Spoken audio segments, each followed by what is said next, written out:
রিজিকের মালিক কে? আপনাকে আল্লাহ পাক যতটুকু রিজিক দিয়েছেন তাকদিরে লেখা আছে না? তাকদিরে লেখা আছে না? তাকদিরে লেখা আছে যেটা, সেটা কি আপনি না খেয়ে মরবেন নাকি? যদি আপনার তাকদিরে থাকে যে আপনি 50 বছর বাঁচবেন আর 50 বছরে আপনি 500 মণ চাল খাবেন, কথার কথা, ওই চালের এক দানা বাকি থাকতে আপনি মরবেন? মরবেন না। তাহলে রিজিক কি আমার সাথে সম্পৃক্ত না আল্লাহর সাথে সম্পৃক্ত? এই বিশ্বাসটা করতে হবে। তো দাড়ি রাখলে কি মেয়েরা পছন্দ করবে না নাকি? বলেছে যে বিয়ে করবো না দাড়ি রাখলে, এমন কথা বলেছে? যদি কোনো মেয়ে এরকম কথা বলে, ওই মেয়েকে বিয়েই করার দরকার নেই আপনার। যদি কোনো মেয়ে আপনাকে বলে যে দাড়ি রাখলে ভালো লাগে না, শেভ করতে হবে, না হলে বিয়ে হবে না, বিয়ে করব না, ওই মেয়েকে বিয়ে না করাই উচিত আপনার। ওর তো মানে আপনাকে বিয়ে করার যোগ্যতাই হয়নি, ওর তো যোগ্যতাই হয়নি আপনাকে বিয়ে করার। সে তো দাড়ি নিয়ে প্রশ্ন তুলছে। যে মেয়ে বলবে যে নবীর সুন্নত আছে এজন্য আপনাকে পছন্দ করি, তখন বুঝবেন যে হ্যাঁ, এই মেয়ের মধ্যে ভালো কিছু আছে।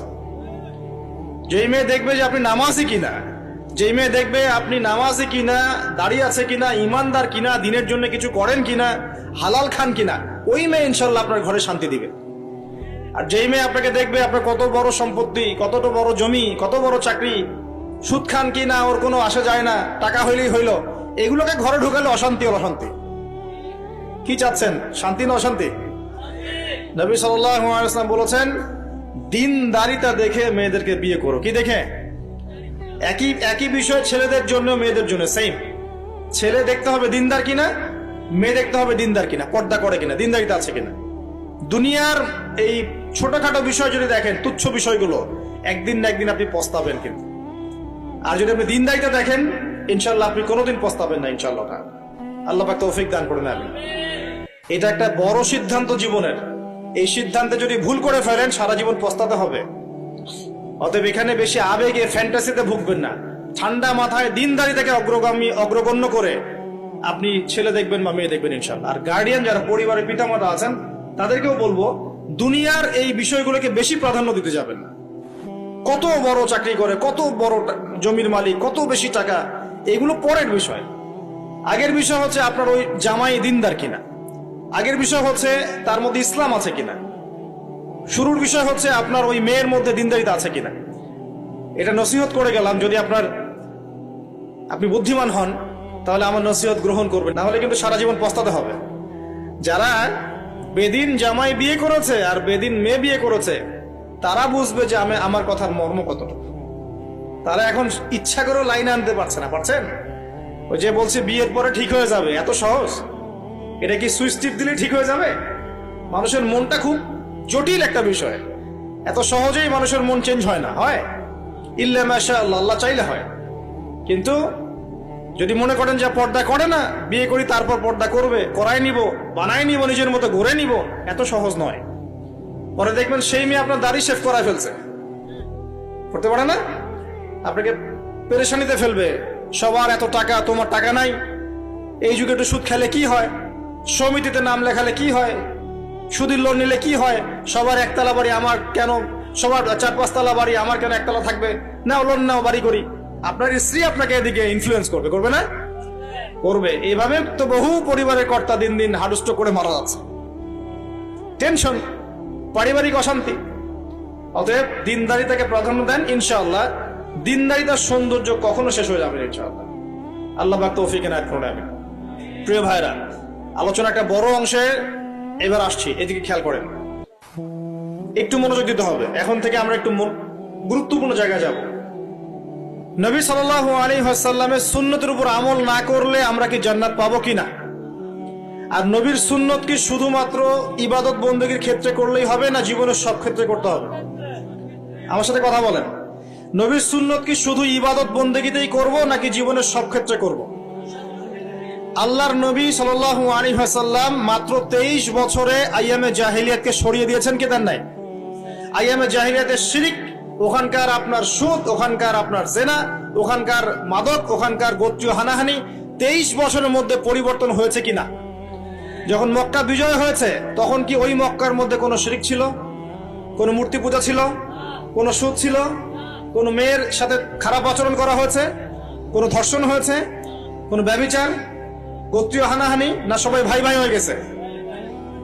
23 বছরের মধ্যে আল্লাহর নবী কি এমন করলেন যাতে একটা অন্ধকারাচ্ছন্ন সমাজ আলোকিত হলো? কি এমন করলেন, কে বলতে পারবেন?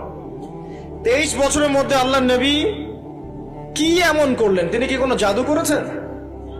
তিনি কি মানুষকে বশ করেছেন? তিনি কি আল্লাহর ফেরেশতাদেরকে দিয়ে জোর করে মানুষকে দিনের দিকে নিয়ে আসছেন? তিনি কি মানুষের গলায় ছুরি ধরে ইসলাম কবুল করিয়েছেন?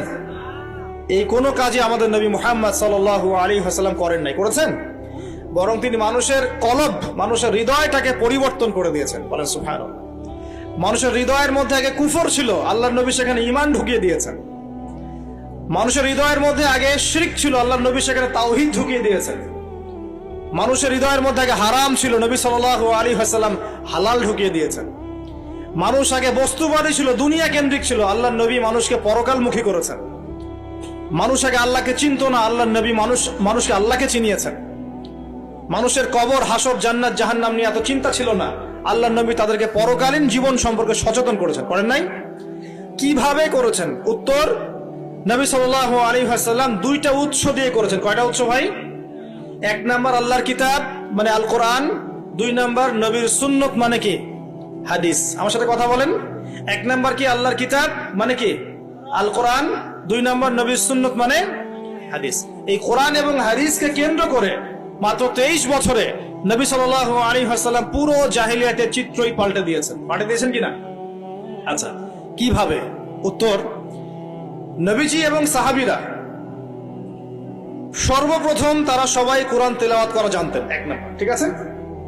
তার মানে সমাজ পরিবর্তন করতে হলে আমাদের সবাইকে কোরআন তেলাওয়াত করা শিখতে হবে। 2, নবী এবং সাহাবীগণ সাল্লাল্লাহু আলাইহি ওয়াসাল্লাম কোরআন শুধু তেলাওয়াতই করতেন না, কোরআনের অনেক অংশ, প্রায় পুরো অংশই তাদের মুখস্থ ছিল না?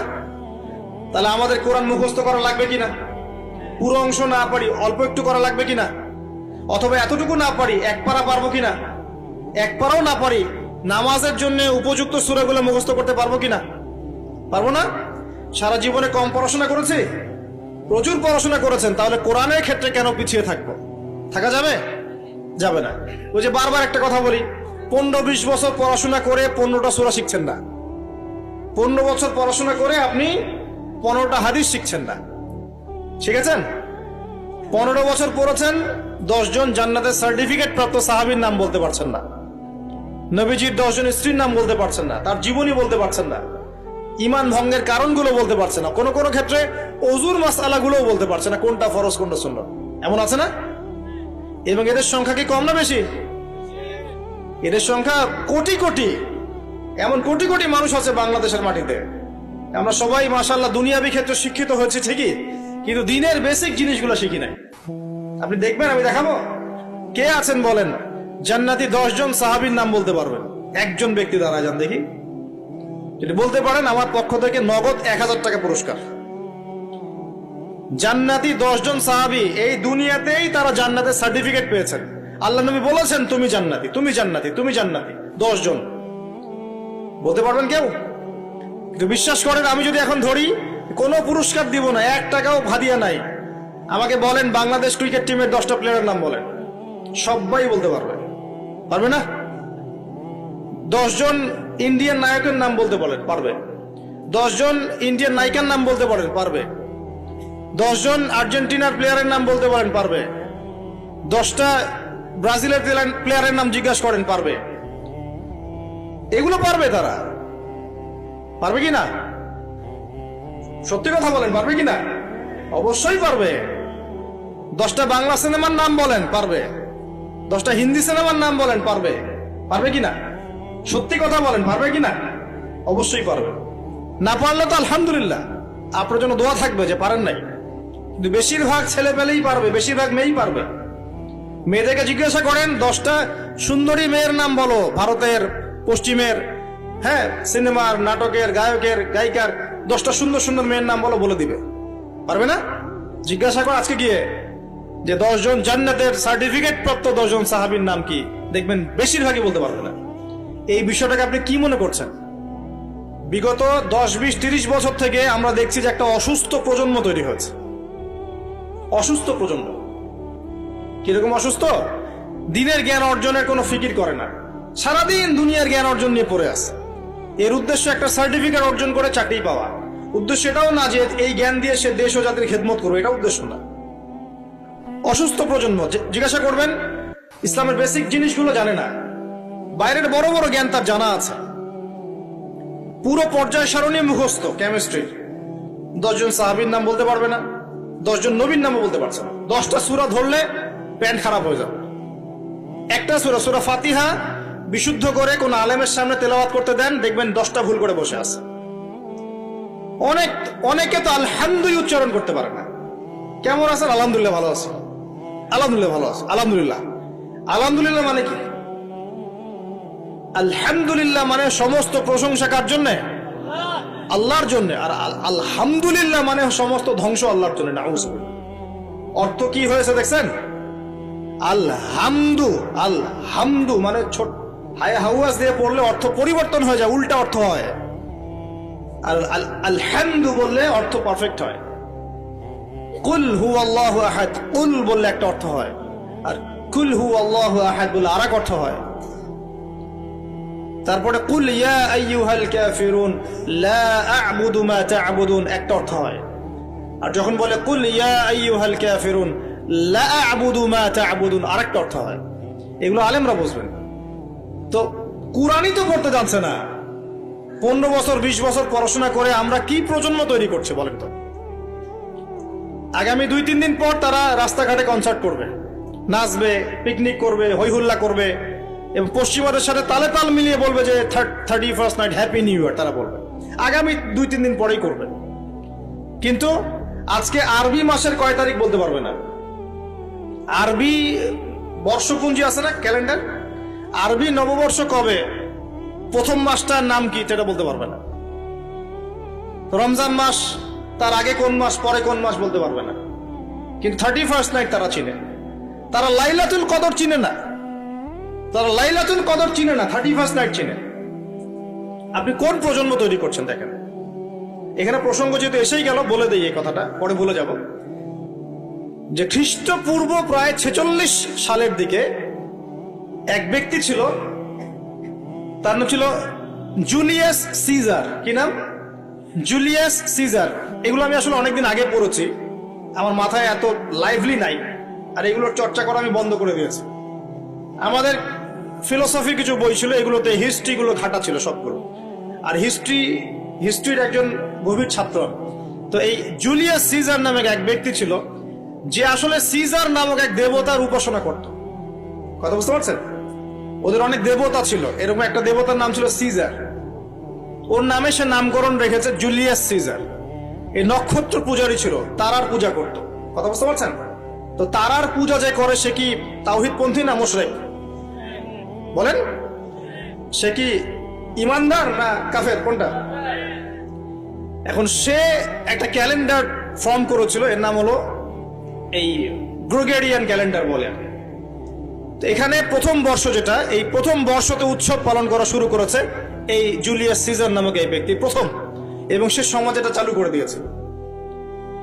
এরপরে